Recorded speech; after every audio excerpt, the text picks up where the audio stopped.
Hey, Christine Stoddard here. So I'm often asked how I juggle journalism and art because that's kind of the definition of my life. I'm a journalist, but I'm also a filmmaker and a visual artist and a performer. And for me, the answer is pretty simple. It's imagination. So I think the best journalists are not trying to be purely objective. They understand that bias is just a natural part of human life, and whatever makes you who you are, your different life experiences, your identity, that's something that you should bring to your journalism. You should be asking questions based upon your life experience and your identity. You should be using that information to hone in, right?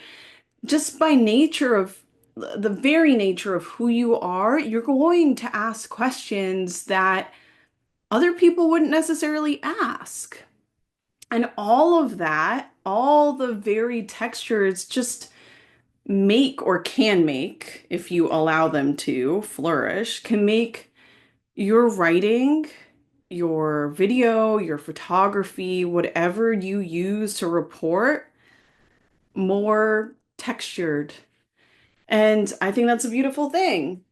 I do think you have to be careful about doing your research and verifying, right? And making sure that you're reporting against your bias. Yes, you might have a hunch that something's true, but you still have to do your due diligence and make sure it's actually true. Now, for art, obviously you use your imagination there. That is just a given. I think most people go to imagination first when they think of artists. They think of how we come up with these characters and worlds and just harebrained ideas because we use our imaginations as artists. We tap into that childhood wonder, that playfulness that other adults might have a little trouble accessing. And it's not their fault because society does beat it out of you. Now,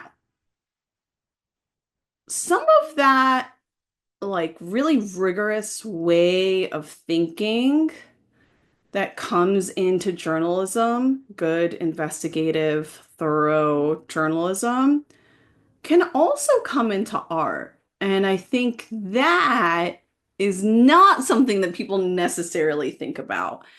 Um, I'm first thinking about conceptual art, right? When I have the idea of rigor in mind, because conceptual art focuses, well, forces you to focus. You have to hone in. And it's the same thing in journalism.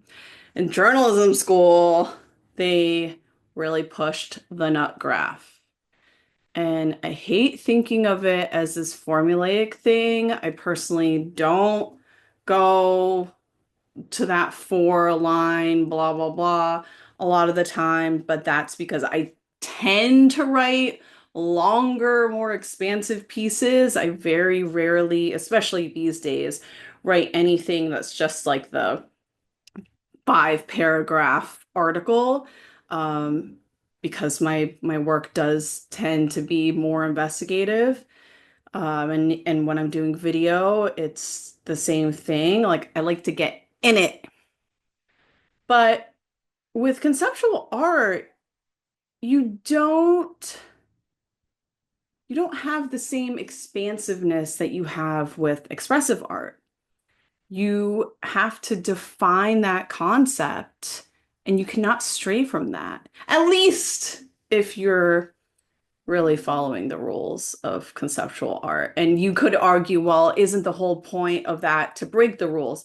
I would say the point of conceptual art is to break the rules of society and conventional thinking.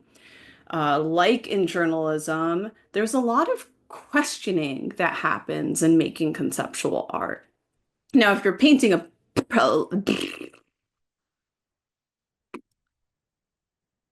I don't know where that came from. Probably because I'm going on and on and on and on and on, and it's not really necessary to make my point. And in journalism, brevity is important. In conceptual art, focus is important. Parallel, not awkward turtle. Um, yeah, just streamline. If you're painting a pretty picture, you still have to, as my oil painting instructor taught me, you still have to look with a discerning eye. You cannot put everything in a composition, right? Even if you have this maximalist approach, there's some editing that's going to happen. You edit in journalism, you edit in art. Storytelling, apart from imagination, apart from focus, is something else that unites journalism and art. You want to engage the audience, you want to draw them in, and there are different ways to tell a story. There's definitely not one form, but that is something else that unites these two things. They're really not so different. In art, you're working largely with fiction, right? You might draw inspiration from the real world, but the output tends to be something that is not real. In journalism, real facts. You cannot stretch the truth. You cannot bend this. No, no, no, no, no. It has to be real. So that's the key distinction. And I think because of that, many people draw such a clear separation between the two that they don't think about where they can overlap. But you do have forms like documentary arts, you have documentary films, you have photojournalism, oral history, you have performances that are based off of oral history interviews. You do have forms that heavily use the real or they present the real, but they do it with something of the creator. There's not this pretense of objectivity.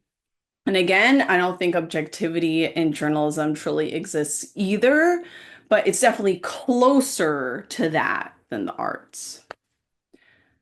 I think it's definitely possible to work in both modes. I do it. I'm not the only one who's done it.